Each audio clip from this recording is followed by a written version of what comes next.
para poder estar un rato libres de mascarilla y seguro que además que nos entendamos todos mucho mejor.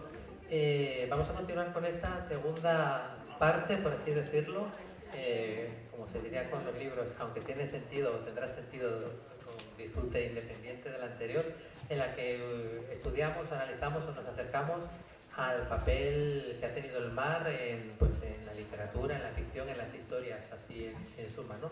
El año pasado pues era un poquito precisamente este el título de la mesa, era pues el mar como vehículo o influencia pues de la literatura de fantasía, terror y ciencia ficción.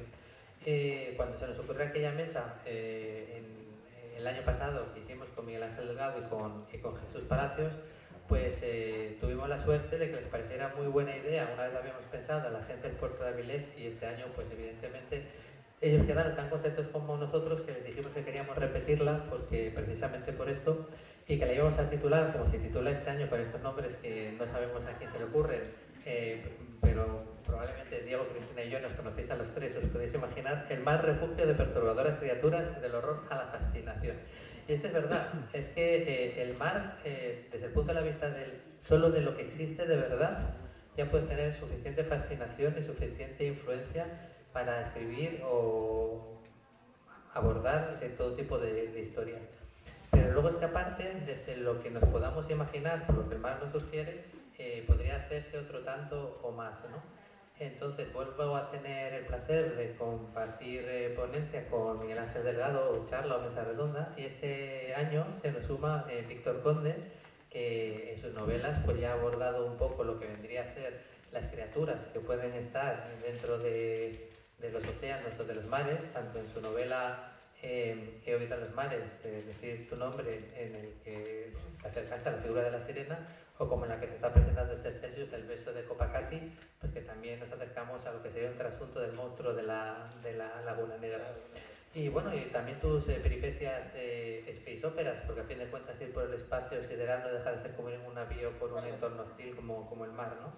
Así que, bueno, lo primero os lanzo un poco la palabra para ver cómo recogéis lo que sugiere el título y luego a partir de ahí pues ya vamos comentando. Bueno, buenas noches a todos, buenas tardes. Sí, efectivamente es un tema que es fascinante, porque, y no solamente porque yo sea isleña, sino porque dicen que nosotros los que hemos nacido en islas pues tenemos una conexión más cercana con el mar y tal. En realidad es mentira, cualquiera que haya nacido en una costa o cerca de ella tiene la misma conexión con el océano o con el mar que tenemos nosotros los isleños. El mar, cualquiera que se haya puesto de pie o sentado delante de él alguna vez y lo haya mirado fijamente, sabe que es una inmensa tapadera de misterios. Es decir, pero eso lleva siendo así desde que el mundo es mundo. Es decir, nosotros actualmente somos escritores, somos artistas, somos creadores de ficción. ¿Está bien? Un poquito más lejos. Vale, yo lo leo. Se me oye bien, ¿no? El mar, nosotros que hoy en día somos creadores de ficción, somos artistas, somos escritores, y entonces existe un pacto tácito con el público, que es que nosotros somos como personas que tejen, que cosen una trama, una idea, que no es real, es una mentira, es una bella mentira, ¿no? Y el público que lee nuestras novelas sabe que no hay ninguna intención de engaño por nuestra parte, porque ustedes también saben que eso es una mentira. Es el pacto tácito que existe entre el artista y la persona que disfruta de su obra, ¿no? Nosotros creamos bellas mentiras y ustedes disfrutan de esa bella mentira. Vale. En el mundo antiguo, y me estoy yendo ya hacia la antigua Grecia y todas las culturas antiguas, también existía ese mito con respecto al mar, solo que, claro, ellos lo veían de una manera distinta. Entonces, cuando un navegante de la antigua Grecia se sentaba delante en una playa, miraba hacia el mar, miraba hacia ese mundo absolutamente desconocido y extraño que podía ocultar literalmente cualquier cosa, transmutaba sus temores en religión. Y ahí es cuando nacían los mitos, ¿no? Los antiguos mitos.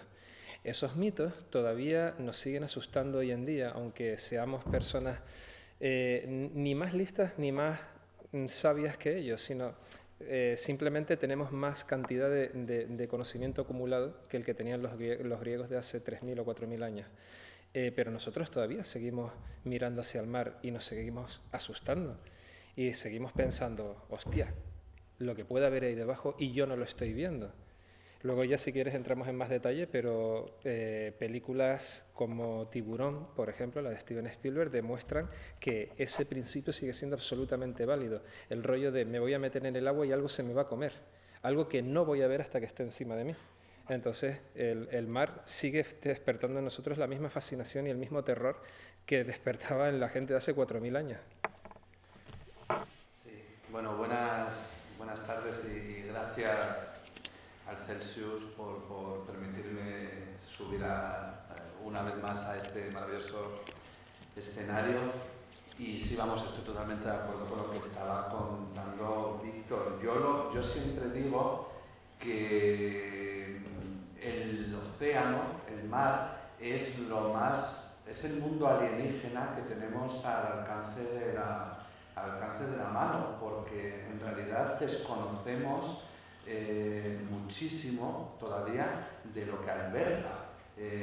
Así que ese sentimiento de lo desconocido, de lo que puede ocultar, de qué cosas horrorosas puede haber o no horrorosas, además incluso la configuración de las criaturas submarinas, pues muchas de ellas responden a muchas veces como imaginamos los alienígenas. Recordemos la película de la llegada y cómo tú pon tentáculos. Si viene algo, si parece que aparece algo extraño que no sepamos, como sea, tú pon unos tentáculos con ventosas.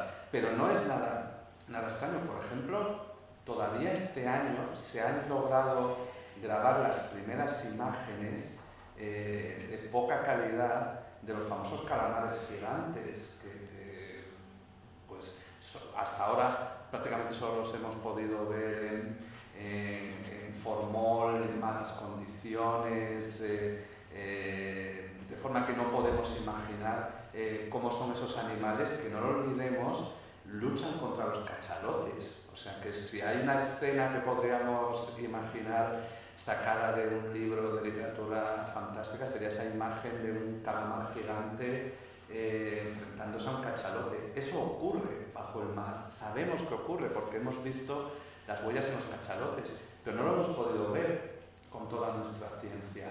Así que simplemente como introducción y como primer comentario, me gustaría decir que cuando hablamos y especulamos sobre cómo serán otros mundos, cómo serán los seres que los habiten en las condiciones tan extremas que puedan tener, eso es, sin ir más lejos, lo que ocurre con el océano.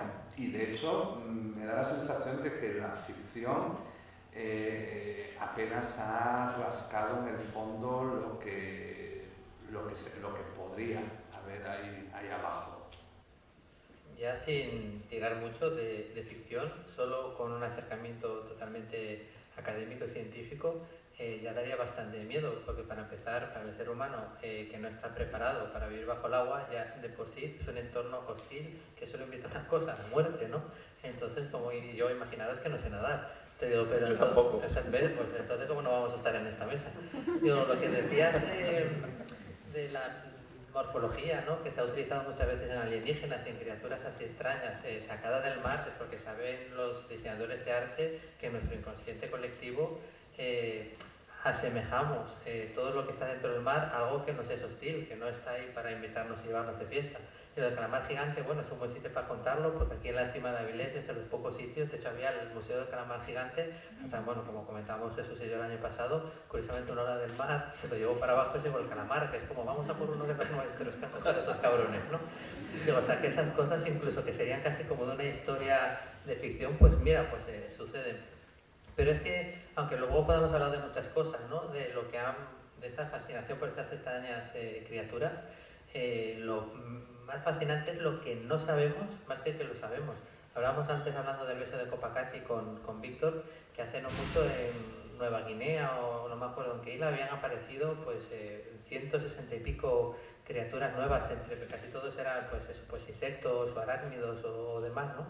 Pero es que de repente aparece flotando un pez que se suponía que llevaba un montón de siglos extinto, y dices tú, coño, pues no, o sea, no puede llevar solo por ahí tanto tiempo. O de repente pues se acercan a rascar una profundidad marina y aparece algo pegado a un bicho abisal y es otro bicho del que nunca se había oído hablar, ¿no? O sea que en realidad es que llevamos aquí un montón de siglos sobre la faz de la Tierra y realmente de nuestros compañeros más cercanos, de los vecinos que viven en la otra casa, pues a lo mejor preferiríamos no saber mucho.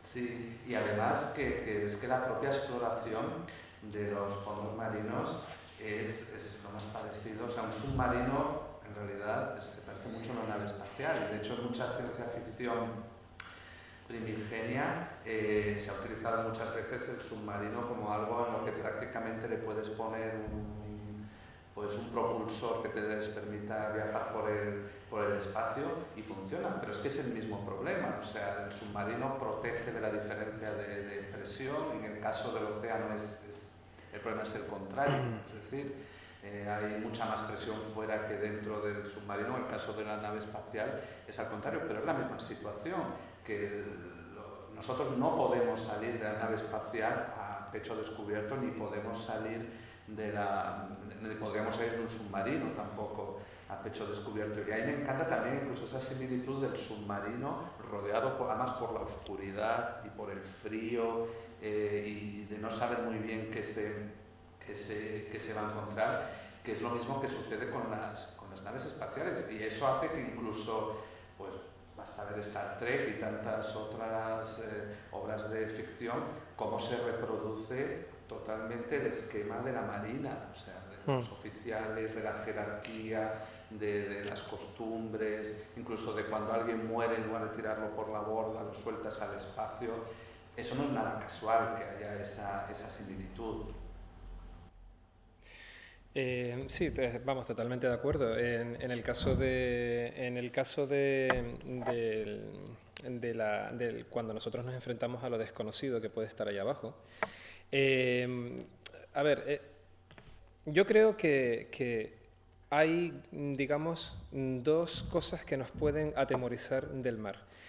La vertiente científica del mar es algo que hasta hace poco era inabarcable para el ser humano. El mar era esa vastedad inmensa e infinita que por lo que nuestros antepasados sabían podía llegar hasta el centro de la Tierra, porque no había manera de medir eso, la profundidad de eso.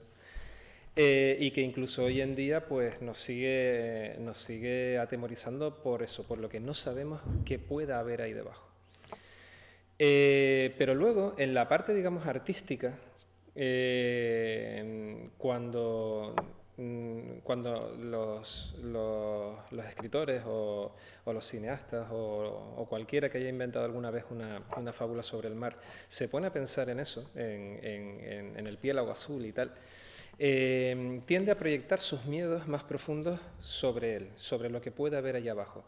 Y ahí, en esa proyección de la mente humana sobre lo desconocido, es cuando empiezan a aparecer cositas interesantes, pero que no son más que la proyección de nuestros propios miedos, que no tienen nada que ver con lo que hay ahí en realidad. Pasa lo mismo con las historias de fantasmas. Cuando nosotros vemos películas como Poltergeist o Expediente Warren o cualquier película de fantasmas, ¿qué es lo que siempre hay al otro lado? Gente muerta, pero gente. Es decir, hacemos una proyección de nosotros mismos dentro de un entorno desconocido. Los antiguos griegos, por ejemplo, proyectaban al ser humano dentro de lo desconocido, dándole forma humana o humanoide a los peligros que podía encontrarse la gente ahí. Ulises, por ejemplo, se va de farra con sus amigos en su barco y encuentra, por ejemplo, a las sirenas. Las sirenas tenían forma de ave, eran mujeres pájaros, pero eran mujeres. De aquí para arriba eran mujeres. Y claro, tenía forma humanoide la amenaza. Con el paso de los años, con el paso de los siglos, otros creadores empezaron a proyectar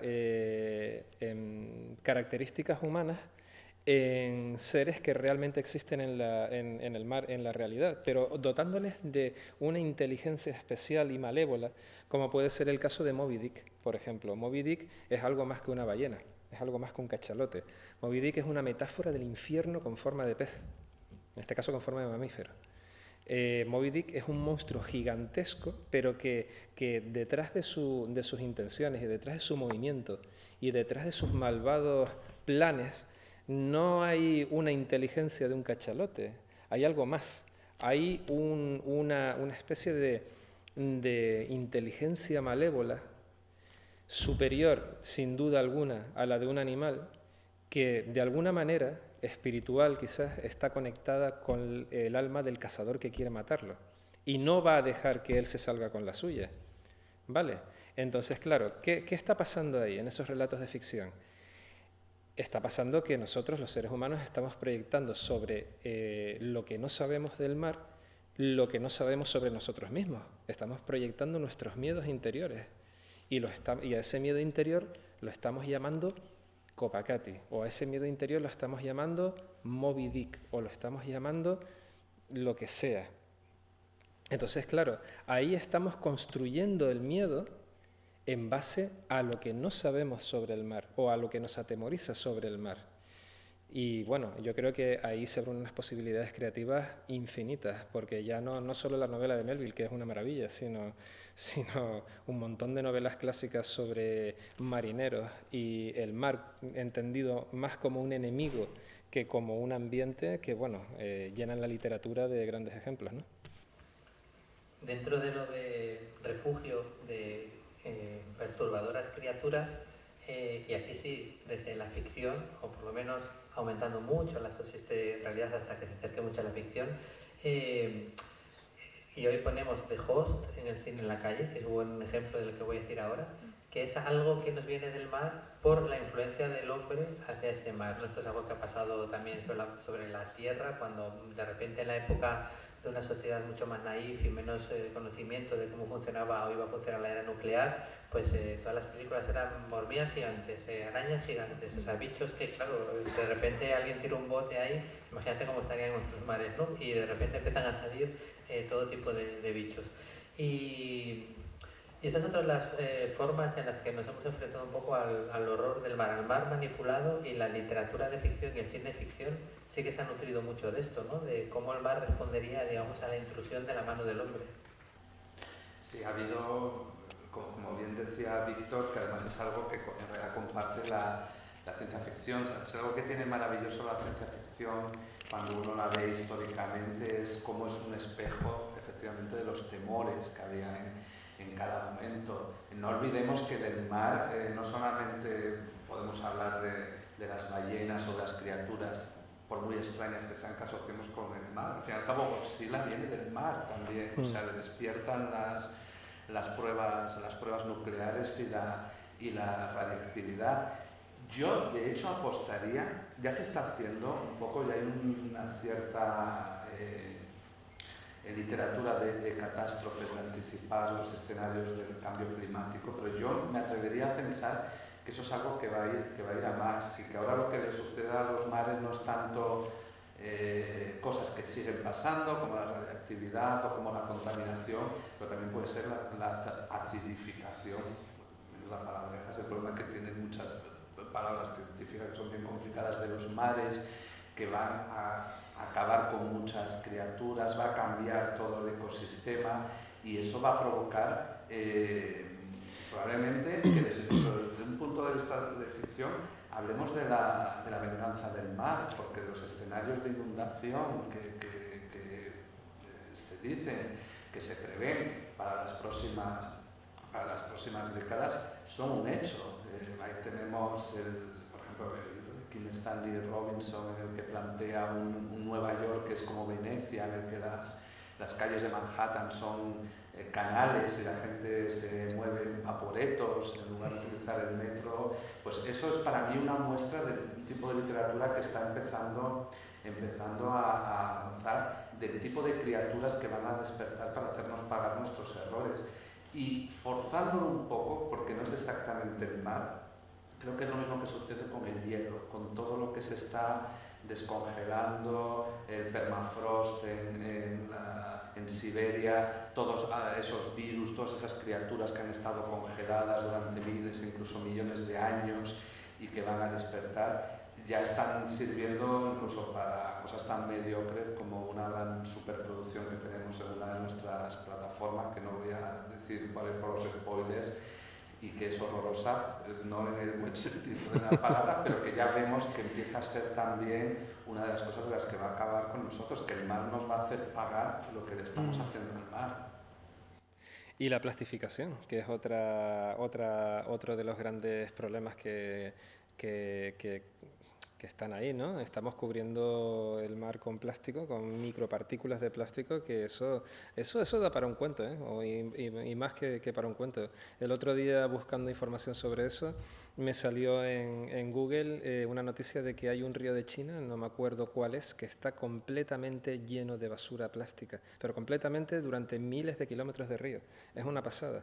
De hecho, me enteré, buscando información sobre esto, que China vierte el doble, solo ella sola vierte el doble de residuos de estos plásticos al mar que el resto de países del planeta juntos. Es una pasada. Claro, todo eso nos va a hacer pagar un precio, eso está clarísimo. Sí, incluso El próximo Godzilla será de plástico. Pues sí, pero incluso tiene la derivada, claro, todos tenemos la imagen de los plásticos, ¿no? La tortuga atrapada, pero claro, el problema de los microplásticos, como bien dices, que ya se vuelven microscópicos y que a su vez nosotros ingerimos, es todo un temazo, desde luego, para... a lo mejor la amenaza que va a ser más terrible no va a ser una criatura del tamaño de un edificio de 20 plantas, sino a lo mejor van a ser precisamente esas criaturas, esas cosas invisibles, porque los plásticos ni siquiera son... Ni siquiera se ven. Bueno, yo no sé si queréis aprovechar, por supuesto, como siempre, para hacer alguna pregunta. Mientras, bueno, ya sabéis como siempre, ¿no? El tecnológico medio de levantar la mano y no... Por allí tenemos una al fondo. Decía uno, que al final, como dice último, lo que acaba de decir, que al final uno podría llegar a pensar que, por ejemplo, el coronavirus no es solo una enfermedad, a lo mejor es el mundo ha desarrollado un anticuerpo para luchar contra su mayor amenaza, que somos nosotros. Es que, claro, tú, desde el punto de vista de un científico, el científico te diría, te voy a decir exactamente lo que es un coronavirus, o te voy a decir exactamente lo que es un microplástico, porque la mente científica debe funcionar así, debe funcionar en base a hechos probados. Vale. La mente del artista te diría, guau, aquí tenemos material para hacer películas. La próxima película de Roland Emmerich se va a llamar Plástico, y va a ser la plastificación de toda la humanidad. ¿Sabes? O sea, la mente artística, como no tiene esas limitaciones de ceñirnos estrictamente a lo real de la mente científica, pues puede partir de un hecho científico para construir todo un árbol de posibilidades en torno a ello. Godzilla, ahí donde lo vemos, no era más que una metáfora sobre la bomba atómica.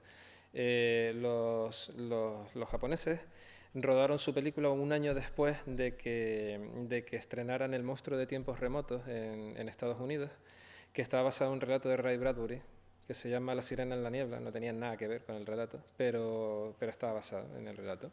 Entonces, los americanos estrenan El monstruo de tiempos remotos, no sé si fue en el 54 o por ahí, y un año después los japoneses le copian la fórmula, pero esta vez yendo un pasito más allá. Y en lugar de simplemente, te voy a enseñar una película de monstruos simplemente para que te diviertas, te comes unas palomitas y tal, vamos a darle esta vez un trasfondillo con un poquito más de enjundia, ¿no? Y tal. Y entonces crean a Godzilla, que es la representación de la amenaza atómica sobre Japón.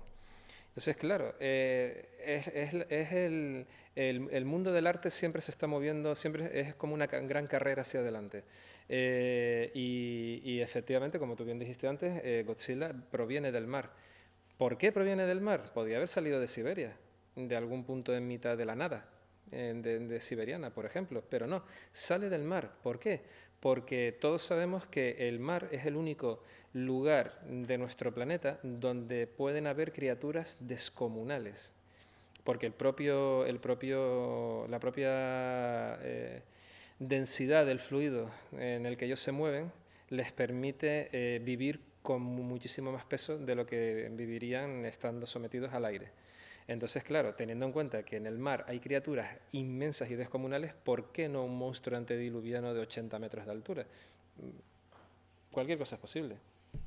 Sí, de todas formas, lo que comentas, también en el campo científico, también ha sido visto así. Esa es la famosa hipótesis Gaia, desarrollada por James Lovelock y Lynn Margulis, y hay que decir, no aceptada por la gran mayoría de la comunidad científica, pero que ya hace varias décadas planteaba que la Tierra es un solo organismo vivo, en realidad, y que entonces los distintos seres vivos a todos los niveles pues serían como los distintos tejidos o los distintos órganos que tenemos en el cuerpo, y que el descontrol de un tejido de una parte pues hay una reacción de anticuerpos, etcétera, y es una hipótesis, como digo, la ciencia no ha aceptado en general, pero sí hay aspectos que evidentemente los ecosistemas tienen formas de corregirse,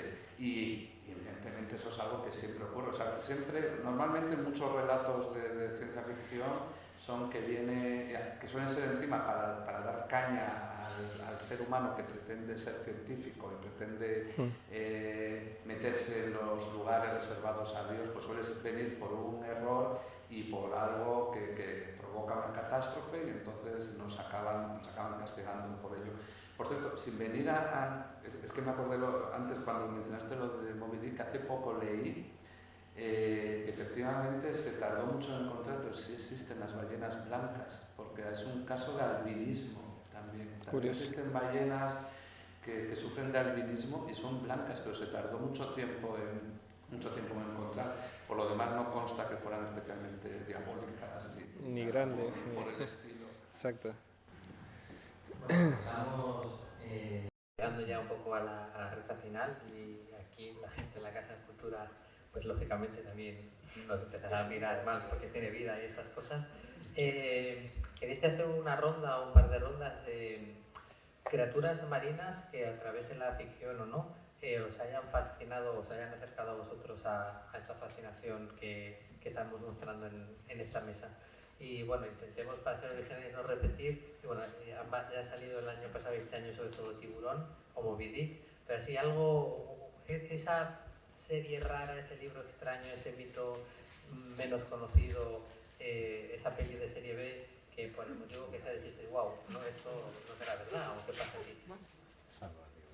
Pues si te digo la verdad, bueno, criaturas relacionadas con el mar, a mí siempre me ha fascinado el tema de las sirenas en plan,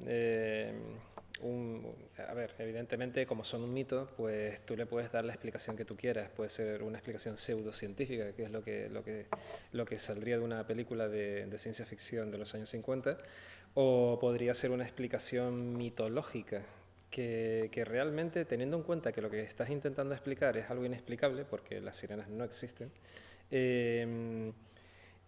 yo casi que prefiero la explicación mitológica a ese mito, porque claro, cuando tú ya estás hablando de algo irreal, de algo mágico, pues no tienes por qué andar intentando justificarlo de una manera creíble. En la novela esta de la que él habló antes, se llama He oído los mares gritar mi nombre. Las sirenas se crean porque son los espíritus de mujeres que han sufrido muertes violentas en el mar. Y regresan, el mar las acoge y las hace regresar de una manera muy particular. Entonces, claro, nos seguimos moviendo en el mismo nivel de las sirenas de Ulises, de las sirenas de Odiseo. Ahí la ciencia no tiene nada que ver. Estamos hablando del campo puro y duro de la mitología, solo que traída a nuestra época. Entonces, bueno, a mí el tema ese de la sirena siempre me ha atraído mucho. Y respecto a alguna película así, pues la verdad es que tendría que pensármelo, porque no es que haya demasiadas tampoco. Sí que hay muchas películas sobre misterios marinos, pero, perdón, alguna que sea especialmente rara, dame un minuto y a lo mejor... Sí, yo me temo que no soy muy original, pero a mí siempre me ha fascinado el Kraken. Sobre todo además por lo que tiene de relación precisamente con una realidad, que es precisamente la del calamar gigante, esa criatura que todo el mundo había oído hablar, si existía, si no existía, y que luego fue alcanzando dimensiones colosales con la imaginación y todo eso, porque a mí me parece el epítome precisamente. O sea, yo soy muy antiguo, yo asocio el mar con tentáculos y ventosas, o sea, y el ojo, ¿no? que aparece. Pero algo también que sale del mar y que es muy letal y que no son criaturas, pues yo hay una película que a mí me fascina, que es La niebla, de John Carpenter, por ejemplo. También. Que ahí ya nos salimos totalmente, igual como decía Víctor, de lo científico, y ahí ya hablamos más bien de fantasmas, de espectros, que vienen también a ajustar cuentas con el pasado. Y como escenario también, no una sola criatura, a mí me fascinan los océanos extraterrestres, especialmente también porque fue una lectura mía de adolescencia, Venus, lo recuerdo con la serie de Lucky Star de Asimov, y los océanos de Venus, esa idea de un mundo acuático que me parece muy fascinante y que encima ahora, claro, cuando vemos, por ejemplo, el océano subterráneo de Encélado, que ahora parece que hasta puede tener metano y que puede tener vida, pues es que a lo mejor acabamos encontrando la vida en mares extraterrestres, que me parece, vamos, rizar el rizo. De hecho, el epítome del océano extraterrestre definitivo es Solaris, la novela de Lem, que ahí ya, vamos, es como elevar esa idea a la enésima potencia, ¿no? Además, de una manera muy poética, muy hermosa. Y me acabo de acordar de una novela que también tiene Peter Benchley, que es el autor de Tiburón, la novela en la que se basó, hay que decir que muy lejanamente, la película de Spielberg, que se llama La Bestia, y que va de un calamar gigante que se come gente. La novela es horrenda. Vamos, no, es que no tengo palabras para definir lo mala que es la novela, pero va de eso, va de un pulpo gigante que se come gente.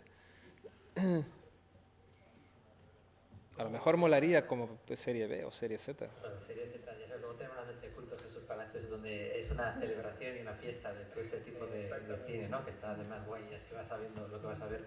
Claro, yo recuerdo, pero claro, no es una película que te asuste demasiado, porque de hecho le coges ternura al protagonista y de hecho quieres que lo pase mal son los otros cabrones, que es el monstruo de la Laguna Negra, ¿no? Pero sí que me hizo pensar por primera vez, cuántas cosas puede haber en el mar que yo no había pensado, viéndola ahí de muy pequeñito. Y claro, no es una criatura así demasiado pintoresca que digamos, pero yo cuando veo películas de cosas que sé que sí que hay, tipo piraña o tipo tiburón, ¿no? Quizás todo eso viéndolo a una edad quizás inadecuada, pues fue forjando en mí algo que luego leyendo a Lovecraft y el horror que vino del mar y los terrores abisales y lo que está del otro lado y esas formas de describir viscosidades marinas y todo lo que ponía etiqueta marina era malo, no lo sabías encima. Y luego tengo un día me mordí con una espina y fue todo horrible.